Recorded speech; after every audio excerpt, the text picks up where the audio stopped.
Day family, just finishing up a walk with Ziggy. He is tired, so which is really good. We have worked quite a bit today. It's now like 1 o'clock in the afternoon, so by this time he's had quite a bit of training sessions. So Ziggy's a dog, as you know, a working dog that will need both mental and physical exercise. So, you know, his physical exercise here is running around in play groups with other dogs and having fun that way, running around in the snow. As far as mental exercise goes, this is where training comes into play. So I want it to be very separate. Playtime and work time is different. I want a calmer mindset than during playtime. So day-to-day stuff around the house, I want to be fairly calm, but we do need to make sure that his physical and mental needs are getting met. Otherwise, I could see him getting a little neurotic. So what we do, and you guys know a lot about this stuff, but every day we get him out on a walk and we make sure that he's not out of position on that heel. So if he gets out a little bit of position, do a little correction, get him back into position, and make sure that that he maintains it. So we don't like to keep a tight leash. We want to make sure that he's finding that heel position. Yeah, we want to make sure that he's doing his job that he's supposed to be doing. He's not being silly about it. He's not sniffing. He's a little bit worried about me behind him. He's like, what are you doing back there?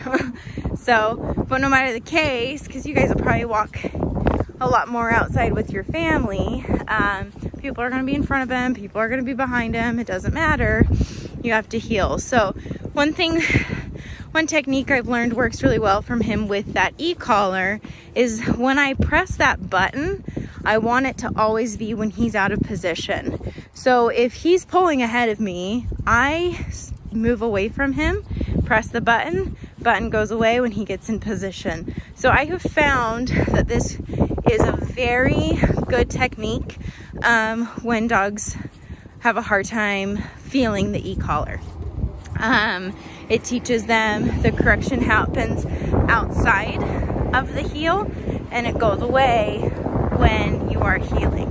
So if I need to turn it up because he's not feeling it for whatever reason, the correction never happens right by my leg, because that will create a shutdown dog every time, because they'll start to associate that correction with being close to me. So if I ever hit the button because he's sniffing or a little distracted, I always step away at this age. So he's gonna come back still puppy, still a little immature. And so I wanna show you guys how to do that technique, because it really does create a better mindset, a better thinking dog. Ben's gonna work a little bit on his off-leash stuff. This is one thing that we've been working on with him. We start with this long line to transition him and eventually just drop it. So I'm gonna stand back and let him work with Ziggy on this. So really, really good tester to make sure dogs understand e-collar. When we move away from that leash, we completely lose a communication tool and go to solely on another communication tool. Now I like to keep my body language the same, so if he gets a little confused, I'll step away, and Ben's gonna encourage him with some body language just to help him out there. But yeah, so step away, correction, then correction goes away. So I can tell the moment that e-collar goes down just based on Ben's body language, because he'll step away and that creates no conflict. Correction is outside of my space. Correction goes away when you're in my space. So it really does help build relationship with dogs from a leader-follower standpoint, and it puts the obedience on him to do the work, which makes it hard mentally, which is going to make him a better dog because he's going to be fulfilled mentally, not so tired, or excuse me, he's gonna be a lot more tired and calm and have a better mindset, not so wiggly and out of control, and yeah, really, really good stuff. If Lucy ever, you know, struggled with heel or anything like this is one thing that I would do with her at the old facility, is just step away, e-collar. It helps a lot. It really does help a ton of dogs just understand position of where they need to be. They need to be finding that position, and the motivator is the e-collar and also us and that body language. But anyway, why don't you try some downs, Ben? One thing we work on a lot is some downs. Down stays are really important for impulse control. Downs are hard for him with distractions, so be ready, Ben. I'm going to distract him. So this is stuff that we proof for all the time. So just me like kind of reaching out and giving him, you know, this is stuff that the kids can do. We're going to set him up a lot. Good job, buddy. So sometimes he'll get like ants in his pants if I like bend down. He wants to come in for affection.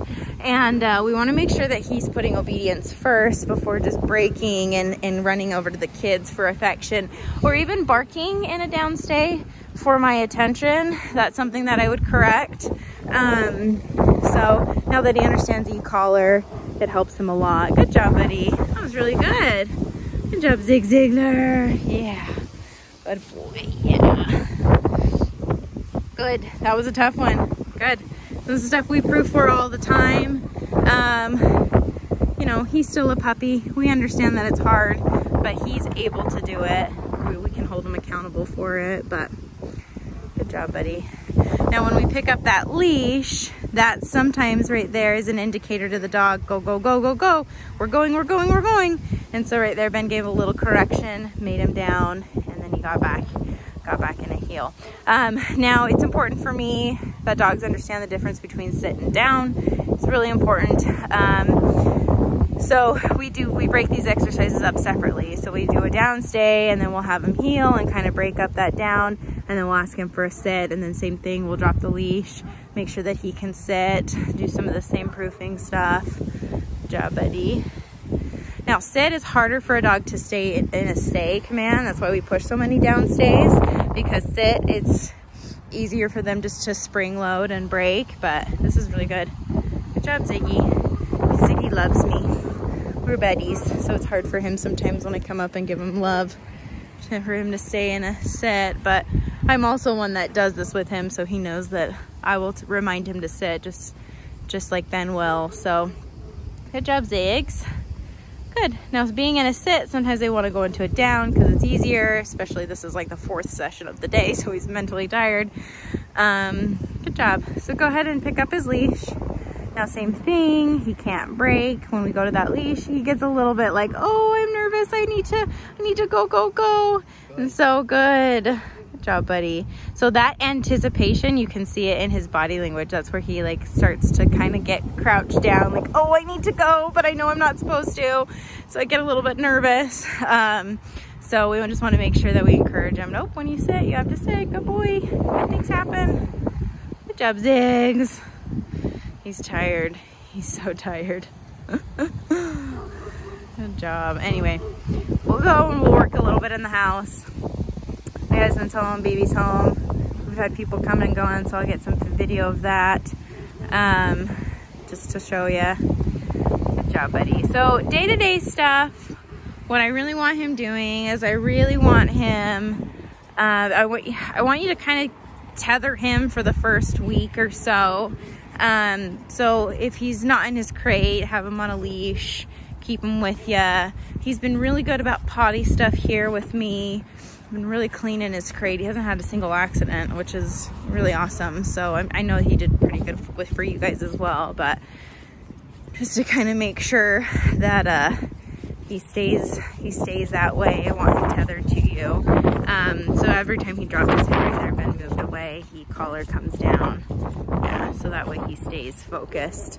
Because he's technically in a heel when his nose goes down, but he's not paying attention. Ty calls it faux obedience. Joe calls it pseudo-compliant. So however you want to word it, he's faking it. Make sure he doesn't fake it. There's always something exciting on the ground, but I'm going to make sure that he stays with us in a heel and isn't being a stinker about it. Good job, buddy. There we go. This is better. Anyway, I'm going to film him at the house. I'm going to let my fingers get a rest. It's cold. It's cold today. It's New Year's Day. We're supposed to get a lot more snow than we kind of hoping for snow because then it gets warmer. Anyway, we'll film him at the house.